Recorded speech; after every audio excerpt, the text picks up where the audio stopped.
ஆன்மீக அன்பர்கள் அனைவருக்கும் பக்தி கலந்த வணக்கங்கள். ஆன்மீக பக்தி கதையில் சிவபெருமானின் தலையில் கங்கை தேவி அமர்ந்திருக்க என்ன காரணம் என்ன என்பதை தெரிந்து கொள்வோம். தற்போதைய காலத்தில் இருப்பது போல பழங்காலத்தில் கங்கை பூமியில் ஓடுவது கிடையாது. அன்றைய காலத்தில் கங்கை ஆகாயத்தில் மட்டுமே ஓடியது. அதனால்தான் ஆகாய கங்கை என்று பெயர் பெற்றது. அந்த நேரத்தில் பகீரதன் என்ற அரசன் இருந்தான். அவன் தனது முன்னோர்களின் ஆத்மா சாந்தி அடைய என்ன செய்ய வேண்டும் என்று முனிவர்களிடம் கேட்டான். அதற்கு முனிவர்கள், உன் முன்னோர்களின் அஸ்தியை கங்கையில் கரைத்தால் அவர்களின் ஆத்மா சாந்தி அடையும் என்று கூறினார். இதனால் பகீரதன் கங்காதேவியை நோக்கி கடுமையான தவம் புரிய ஆரம்பித்தான். பகீரதனின் தவத்தை மெச்சிய கங்காதேவி அவன் முன் காட்சியளித்தாள். பின்னர் பகீரதனை பார்த்து என்ன வர வேண்டும் என்று கேட்டாள்.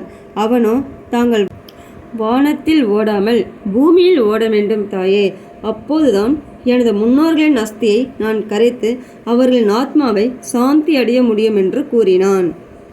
பகீரதன் கேட்ட வரத்தை கங்காதேவி ஏற்றுக்கொண்டாலும் ஒரு நிபந்தனை ஒன்றையும் கூறினாள். நான் பூமியில் ஓட தயாராகத்தான் இருக்கிறேன். ஆனால் நான் பூமியின் மீது ஓடினால் என்னுடைய வேகம் தாங்காமல் இந்த பூமி வெடித்து சிதறிவிடும். ஆகையால் எனது வலிமையை தாங்கக்கூடிய ஒருவர் என்னை தன் தலையில் வைத்து தாங்கினால் நான் பூமிக்கு வருகிறேன் என தெரிவித்தாள். என்னை தாங்கும் சக்தி சிவபெருமானுக்கே இருக்கிறது. ஆகையால் அவரை நோக்கி நீ தவம் புரிய வேண்டும் என்றாள். கங்காதேவி கூறியபடி பகீரதனும் சிவனை நோக்கி தவம் செய்ய தொடங்கினான். சிவனும் பகீரதன் முன் தோன்றினார். உடனடியாக நடந்தவற்றை அவன் தெரிவிக்க பகீரதன் வேண்டிய வரத்தையும் சிவன் அளித்தார். அதன்படி தன் தலைமுடியை விரித்து அதில் கங்கையை இறங்கச் சொன்னார். சிவனின் தலைமுடியில் இறங்கிய பின் பூமியை அடைந்தபோது கங்கையின் வேகம் குறைந்தது. இதனாலேயே கங்கையை சிவன் தன் தலையில் வைத்திருக்கிறார். நன்றி, வணக்கம்.